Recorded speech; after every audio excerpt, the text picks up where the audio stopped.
Good morning. I'm Peter Milios from the Finance News Network. Stocks tumbled on Tuesday as Treasury yields hit their highest level since 2007, raising concern higher interest rates would freeze the housing market and tip the economy into a recession. Overall, the Dow Jones Industrial Average lost 1.29% for its worst day since March. The S&P 500 slid 1.37%, touching its lowest level since June during the session. And the tech-heavy Nasdaq Composite dropped 1.87% as growth stocks saw some of the biggest losses because of the rise in rates. With Tuesday's losses, the Dow went into the red for the year, off by 0.4%. The broader S&P 500 is still up 10% for 2023. Among the losses, there was a massive M&A deal that took place overnight. Eli Lilly & Co. is set to acquire Point Biopharma Global for $1.4 billion, granting them access to experimental cancer therapies with precise targeting capabilities. The deal offers an 87% premium to Point Biopharma Global shareholders at $12.50 per share in cash. The 10-year Treasury yield, last traded at 4.8%, reached its highest level in 16 years. The benchmark yield has surged in the past month as the Federal Reserve pledged to keep interest rates at a higher level for longer. The 30-year Treasury yield climbed to 4.925%, also the highest since 2007. The average rate on a 30-year fixed mortgage neared 8%.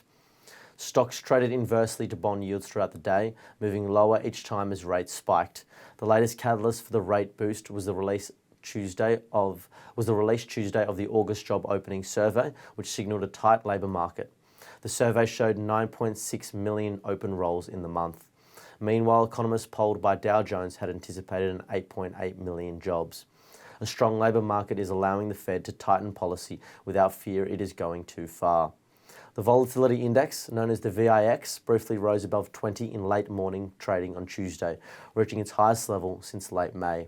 The VIX is a measure of expected stock market volatility over the next 30 days and is often seen as a sentiment indicator. When the VIX is low, it suggests investor complacency. When high, readings indicate fear and nervousness in the market. Turning to commodities now, renewable energy stocks have experienced a notable decline in recent months, largely trailing behind fossil fuel companies, with the S&P Global Clean Energy Index, consisting of major players in the renewable sector, witnessing a 20.2% decrease in value over the past 2 months due to adverse impact of rising interest rates. Lithium prices are nearing a 2-year low as concerns about China's demand for lithium persist, with analysts noting that the usual fourth-quarter demand surge in China has yet to materialise due to sufficient inventory levels and cautious restocking by car and battery manufacturers in response to the weaker consumer demand. Argentina is considering imposing a new tax on lithium companies to fund infrastructure projects and proposing a quota of up to 20% of output for domestic battery projects, with the possibility of discussing the quota individually with each producer. However, these proposals may be subject to change depending on the outcome of Argentina's upcoming presidential elections later this month.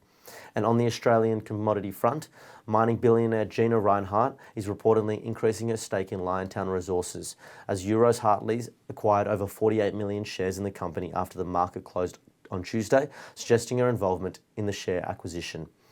Turning to US sectors now, all closed lower overnight except for the utilities. Consumer discretionary was the worst performer. The SPI futures are pointing to a 0.5% fall. Thank you for listening.